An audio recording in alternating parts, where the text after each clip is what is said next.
हाय दोस्तों, मैं हूं राज कोहली। आपका अपने YouTube channel teaching by R K Kohli में स्वागत है। दोस्तों, आज का हमारा टॉपिक है कि सीटेट में तुक्का कैसे लगाएं। जी हां, सीटेट में ही नहीं बल्कि यूपी के सबसे टफ एग्ज़ाम जैसे यूपीएससी यानी इंडिया का सबसे टफ एग्ज़ाम होता है, उसमें भी तुक्का लगता है और उसमें तुक्का लगाने का मेथड जो होता है वह अलग होता है। बट हम यहाँ पर बात कर रहे हैं कि सीटेट में तुक्का कैसे लगाएँ। और इस विधि का जिस भी बच्चे ने अगर प्रयोग किया है तो उसके मार्क्स 25 से 30 मार्क्स बढ़ गए हैं और वह अपने एग्ज़ाम को एक ही बार में क्वालिफाई उसने कर लिया है। जी हाँ, आज हम आपको बता रहे हैं कि सीटेट में तुक्का लगाने के 3 मेथड, और इन तीनों मेथड का आप अगर प्रयोग करते हैं तो आपके अवश्य ही जो है कम से कम 20 से 25 से यानी 30 मार्क्स आपके बढ़ सकते हैं। आइए हम देखते हैं कि ये सब कैसे इसका हमें यूज करना है। तो सबसे पहले जो सीटेट होता है इसमें 2 पेपर होते हैं। फर्स्ट पेपर में क्या होता है, फर्स्ट पेपर जो होता है इसमें यह 1 to 5 के लिए होता है और जो सेकंड पेपर होता है वह 6 to 8 के लिए होता है। और इसमें जितने भी होते हैं पेपर, यानी फर्स्ट पेपर में जो है 5 सब्जेक्ट होते हैं। CDP यानी बाल मनोविज्ञान 30 मार्क्स की, पर्यावरण 30 मार्क्स की, लैंग्वेज फर्स्ट भी 30 मार्क्स की, लैंग्वेज सेकंड 30 मार्क्स की, यानी कि यह कुल मिलाकर के जो है 150 मार्क्स का होता है। और जो दूसरा पेपर होता है इसमें भी जो है 150 मार्क्स का आपका होता है। अब हम देख रहे हैं कि सीटेट में वह कौन सी विधियां हैं जिनका प्रयोग करके हम अपने मार्क्स को बढ़ा सकते हैं। तो अब हम चलते हैं अपनी सबसे पहली विधि के बारे में। अब हम देख रहे हैं कि जो हमारी पहली विधि है, पहली विधि का मतलब ये होता है कि आपको पता है कि यह जो हमारा पेपर होगा ऑफलाइन होगा, और ऑफलाइन पेपर में अगर हम मानते हैं कि आपने जो है कि 100 क्वेश्चनों को आपने हल कर लिया है और आपको 50 क्वेश्चनों में आपको तुक्का लगाना है, तो इन 50 क्वेश्चनों को आप किस तरीके से फिल करें कि जिससे आपके कम से कम 25 से 30 मार्क्स बढ़ जाएं। तब हम देखते हैं, अब हम आपको बता रहे हैं कि आप किस ऑप्शन का चुनाव करेंगे कि जिससे आपके मार्क्स अवश्य ही बढ़ेंगे। तब अब हम देखते हैं कि जैसे आपने 100 मार्क्सों को भर दिया, अब आपके पास सिर्फ टाइम बचता है 10 मिनट या 15 मिनट, और उसमें आप किस ऑप्शन का चुनाव करेंगे। तो हम आपको बताने जा रहे हैं और आपको यही करना है, और ध्यान से सुनिए। अगर आपने 100 ऑप्शनों को फिल कर लिया है, अब 50 ऑप्शन में आप कैसे तुक्का लगाते हैं। सबसे पहले आपको जितने भी आपने ऑप्शन को भरा है उसमें आपको ये देखना है कि आपने सबसे ज़्यादा किस ऑप्शन को भरा है। हम मानते हैं कि आपने जो 100 क्वेश्चन किए हैं उसमें सबसे ज़्यादा आपने जो है बी ऑप्शन को भरा है। किस ऑप्शन को? बी ऑप्शन को भरा है। पहले नंबर पे किसने? आपने बी ऑप्शन को भरा है। अब देखिएगा कि उससे कम आपने किस ऑप्शन को भरा है। तो अगर हम मानते हैं कि आप इससे कम ए ऑप्शन को आपने भरा है, फिर हम देखते हैं कि तीसरे नंबर पे आप कौन सा ऑप्शन आता है कि जिसको आपने सबसे ज़्यादा भरा है। तो हम मानते हैं कि तीसरे नंबर पर अगर आपका डी आता है, तीसरे नंबर पे कौन आता है? डी। आपने डी ऑप्शन का चुनाव किया है, तो यानी कि आपने सबसे कम जो है किस ऑप्शन को फिल किया है, वह ऑप्शन होगा आपका सी। तब आपको क्या करना है कि आपने जिस ऑप्शन को सबसे कम फिल किया है, आपको उस ऑप्शन को ले करके आप अपने OMR पर आपको फिल करना है। पर लेकिन आपको किस तरीके से फिल करना है ये चीज़ हम बताने जा रहे हैं। कि जैसे आपको पता है कि आप जो ये सी वाला ऑप्शन होगा, सी वाला ऑप्शन होगा, आप क्या करना, टाइम आपके पास कम बचता है, तो जो आपके पास सी वाला ऑप्शन होगा, इस सी वाले गोले को आप एक तरफ से फिल कर देंगे। जितने भी होंगे सी वाले ऑप्शन आपको आप फिल कर देंगे। ठीक, पहला तो ऑप्शन आपका ये हो गया। अब दूसरा क्या होता है, अगर आपके पास ये भी टाइम नहीं बचता है कि आप चेक कर पा रहे हैं या नहीं चेक कर पा रहे हैं, तब आपको क्या करना है। अगर आप चेक नहीं कर पा रहे हैं तब आपको क्या करना है, जैसे अब हमको यहाँ से फिल करना है, तो हम क्या करेंगे, 1 नंबर से लेकर के फिर 4 नंबर तक जो है गोले को भर लेंगे एक तरफ से। जैसे इन सभी को हमने यहाँ पर फिल कर लिया। अब हम क्या करेंगे, ए से लेकर के, क्योंकि 4 ऑप्शन होते हैं और हमने 4 गोलों को फिल कर लिया, वो भी ए वाले को। ये दूसरा मेथड है।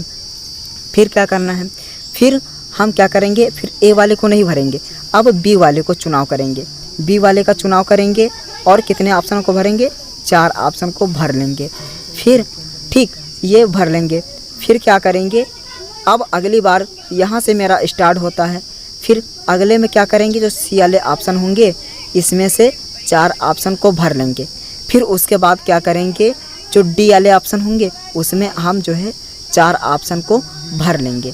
इस तरीके से इस प्रकार इसलिए करेंगे क्योंकि आपने देखा होगा कि अगर इसमें से अगर 100 क्वेश्चन है और उसमें 4 ऑप्शन होते हैं, तो ये 100 क्वेश्चन में जो 25 क्वेश्चन होंगे वह ए ऑप्शन वाले सही होंगे, जो 25 क्वेश्चन और होंगे वह बी ऑप्शन वाले सही होंगे, और जो 25 क्वेश्चन होंगे वह सी ऑप्शन के सही होंगे, और जो 25 होंगे यानी कि उसमें भी जो है डी ऑप्शन वाले सही होंगे। क्योंकि 4 ऑप्शन होंगे और जितने भी मार्क्स का पेपर होता है उन संख्याओं को आप डिवाइड कर देंगे, उतने ही लगभग पूछे जाते हैं। ये ऑप्शन उस ऑप्शन में रखे जाते हैं। ठीक, ये हो गए हमारे 2 विधियाँ। अब हम देखते हैं अपनी तीसरी विधि यानी दूसरी विधि। मतलब आप इस प्रकार से, जिस प्रकार से हमने ये बताया है, आप इस प्रक्रिया का यूज करके आप जो है अपने OMR को भर सकते हैं और कम से कम 25 से 30 मार्क्स को आप बढ़ा सकते हैं। ठीक, अब सीटेड में सबसे पहले अगर आपको उसी समय लगाना है तब आप क्या करेंगे,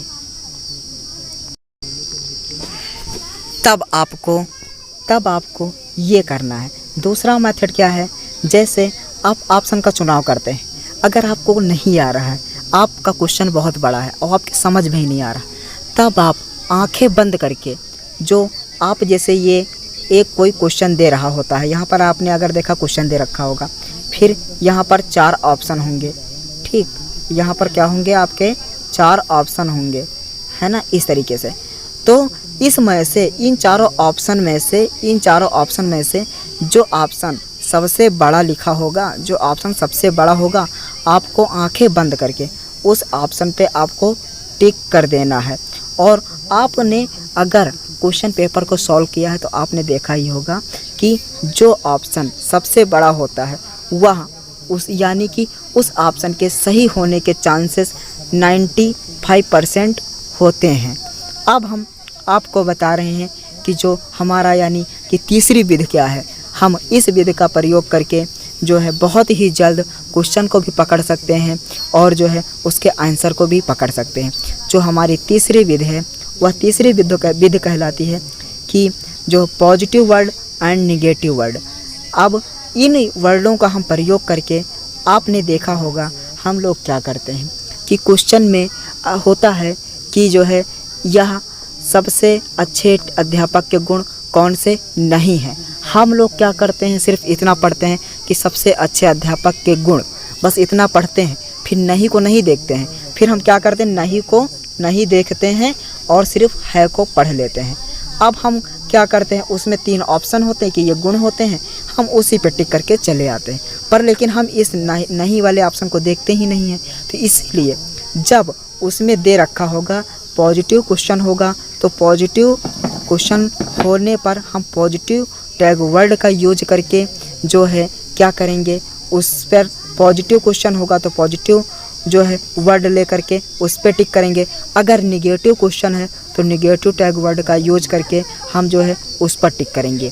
अब ये पॉजिटिव वर्ड और निगेटिव वर्ड क्या होते हैं, ये आइए हम इसी वीडियो में आपको नीचे दिखा रहे हैं।